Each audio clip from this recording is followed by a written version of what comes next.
राधे राधे मित्रों, पुराणों की कथा में आपका हार्दिक स्वागत है। मित्रों, आज हम श्रीमद् भगवद गीता के 14वें अध्याय को सुनेंगे, जिसे हम गुणत्रय विभाग योग के नाम से जानते हैं। इस अध्याय में भगवान श्री कृष्ण कहते हैं कि हे अर्जुन, मैं तुम्हें वह परम ज्ञान जो सब ज्ञानों में उत्तम है उसे कहता हूँ, जिसे जानकर मेरे भक्त अविनाशी परमानंद पद को प्राप्त होते हैं। पर ब्रह्म मेरी योनि है, मैं उसमें गर्भ को रखता हूँ, जिसमें समस्त जीव भूतों की उत्पत्ति होती है। संसार में जितने भी योनि हैं उनका उत्पत्ति स्थान प्रकृति है, और मैं बीज देने वाला पिता हूँ।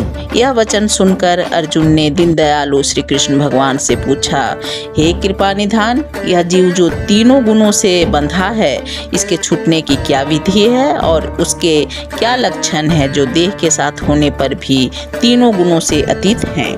तब भगवान श्री कृष्ण कहते हैं, हे अर्जुन, प्रकृति से उत्पन्न सत्वगुण, रजोगुण और तमोगुण, ये तीनों गुण शरीर में रहने वाले निर्विकार आत्मा को बांध लेते हैं। सत्वगुण प्राणी को सुख और ज्ञान के साथ बांधती है। रजोगुण से तृष्णा और आसक्ति उत्पन्न होती है, जो मनुष्य को कर्म के साथ बांधती है।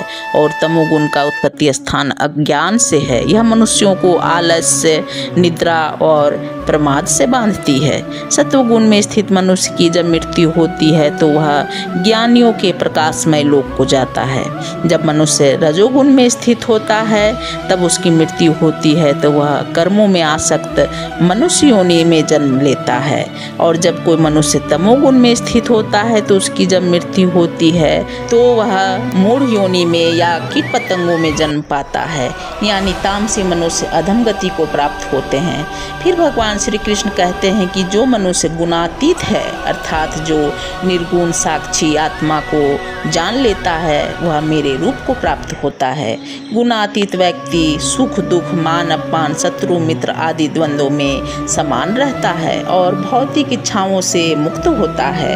तीनों गुणों से विचलित नहीं कर पाते।